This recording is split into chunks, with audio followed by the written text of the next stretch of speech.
की ना बात कुछ अलग ही होती है। स्टोरी तो यूनिक होती है बिकॉज वो हमारे इंडियन कल्चर के साथ एसोसिएटेड होती है, which I believe is very unique.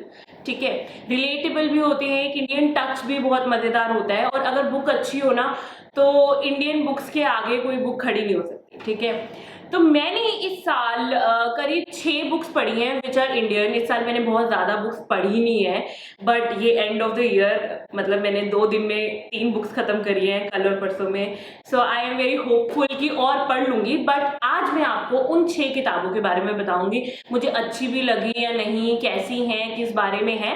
So without further ado let's get started. पर उससे पहले सब्सक्राइब जरूर कर लो मुझे और hit thumbs up so that आपको मेरी वीडियोस दिखते रहें। ठीक है, और साथ ही में मुझे ये बताना नहीं भूलिए कि आपने इस साल कौन कौन सी इंडियन बुक्स पढ़ी हैं। I am looking forward to your comment, so comment down below right now. तो पहली किताब जो मैंने इस साल पढ़ी that was the blue umbrella by Ruskin Bond. एक मूवी भी बन चुकी है इस किताब के बेसिस पर, और काफी ही पॉपुलर किताब है और छोटी सी किताब है। ओके, ये कहानी है एक छोटी सी विलेज की लड़की की, बिनिया, जिसको ना एक अम्ब्रेला मिल जाती है, और फिर सारे के सारे विलेज के लोग ना उससे काफी जेलस होना शुरू हो जाते हैं। स्पेशली दिस शॉपकीपर राम भरोसा, जो ये प्लानिंग कर लेता है कि इस लड़की से, इस बच्ची से मैं अम्ब्रेला लेकर रहूंगा। तो काफी छोटी सी कहानी है, बच्चों के लिए हाईली रिकमेंडेड। पर अगर आपने अभी तक नहीं पढ़ी है तो आप भी जरूर इसको पढ़ के देखिए। फिर मैंने पढ़ी द ब्राह्मण बाय रवि शंकर। अब इनकी ना मैंने एक और किताब भी पढ़ी हुई है, killing time in Delhi,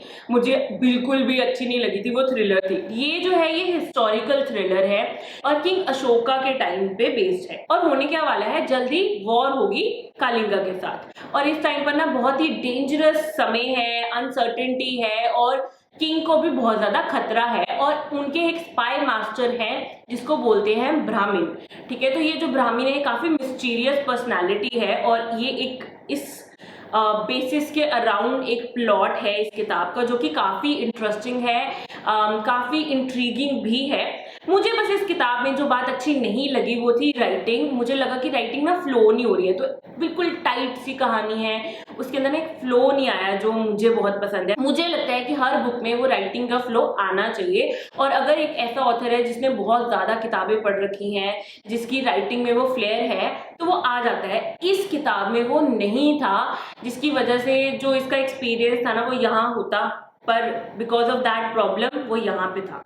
otherwise अच्छी किताब है। अब हर साल ना केविन मिशेल की 1 से 2 किताबें आती ही हैं, और मुझे ये बात बहुत ही अच्छी लगती है क्योंकि इंडिया में ना बहुत सारे लोग बुक्स पब्लिश कर रहे हैं, सेल्फ पब्लिशिंग तो बहुत ज्यादा हो रही है, बट पढ़ने लायक किताबें कम ही होती है। I am sorry to say that, but there are authors जो रेगुलरली कंटेंट पब्लिश कर रहे हैं, अच्छी अच्छी फैंटास्टिकल किताबें भी लिख रहे हैं, और केविन मिशेल उनमें से एक बहुत पॉपुलर ऑथर हैं। इस साल केविन मिशेल की किताब आई करण द किंग ऑफ अंग। तो ये ना एक नई सीरीज होने वाली है। तो बुक 1 मैंने पढ़ी, और ऑनेस्टली मैंने केविन मिशेल की ऑलमोस्ट सारी किताबें पढ़ी हैं, और मुझे ना ये किताब बहुत ज्यादा प्रॉमिसिंग लगी। मुझे लगा कि ये किताब ना मतलब ये series I want to follow for myself, और नाम से काफी ऑब्वियस है जो ये किताब है वो करण, जो कि महाभारत के एक फेमस कैरेक्टर है, उन पे बेस्ड है। पर पता है क्या है, केविन मिशेल की जो किताबें है ना वो बिल्कुल वैसे रीटेलिंग ही आप एक्सपेक्ट कर सकते हैं, महाभारत रीटेलिंग नहीं है ये। ठीक है, उन्होंने एक अलग ही कहानी सोची है, कैरेक्टर्स वही हैं, कुछ कुछ बातें वही हैं, पर प्लॉट बिल्कुल ही अलग है। That is the uniqueness about Kevin Missal books. तो अगर आप महाभारत रीटेलिंग एक्सपेक्ट करते हो, इस बुक को पढ़ेंगे डिसअपॉइंट हो जाएंगे। बट अगर एक फैंटेसी पढ़नी है which is about Karan, this famous character from Mahabharata, तो आप इसको जरूर चेक कर सकते हैं। उसके बाद 3 किताबें मैंने पढ़ी रामचंद्र सीरीज की, Ram scion of Ikshvaku, Sita warrior of Mithila, और Raavan the enemy of Aryavarta. अब ये तीनों की तीनों किताबें जो है ना मैंने पहले पढ़ रखी थी। राम मुझे थोड़ी सी बोरिंग लगी थी, उसके अंदर बहुत ज्यादा स्पिरिचुअल डिस्कशंस हैं, और प्लॉट जो है ना थोड़ा फ्लैट है, तो इसलिए मुझे राम पहले भी बोरिंग लगी थी। इस बार क्योंकि मुझे पता था कैसी थी ये, तो मेरा एक्सपीरियंस थोड़ा बेटर था। सीता वॉरियर ऑफ मिथिला मेरी फेवरेट बुक है इस सीरीज में, मतलब मुझे लगता है पढ़ने लायक सिर्फ एक है। मतलब अगर आपको सारी पढ़नी है, आप अमीश त्रिपाठी फैन हो तो ऑब्वियसली आप सारी पढ़ोगे, but Sita warrior of Mithila ना एक यूनिक अच्छी किताब है। प्लॉट बहुत इंट्रीगिंग है, एक फीमेल कैरेक्टर है which is so strong, action अच्छा है, सब कुछ अच्छा है सीता वॉरियर ऑफ मिथिला में, तो मुझे ये बहुत पसंद आई। और रावण बहुत ज्यादा डिसअपॉइंटिंग लगी मुझे, पहले भी और इस बार भी। तो मुझे लगा कि इसका जो कहानी है और जो कैरेक्टर्स हैं उस सब में बहुत ज़्यादा गड़बड़ है। मैंने इन तीनों किताबों का रीकैप इस चैनल पर करने का सोचा हुआ है। 2 रीकैप्स ऑलरेडी आ गए हैं और अगला रीकैप इसी हफ्ते आ जाएगा। तो मेक श्योर आपने मेरे चैनल को सब्सक्राइब करके रखा है और वो वीडियो भी आप देख सकते हैं अगर आप इन बुक्स में इंटरेस्टेड हैं।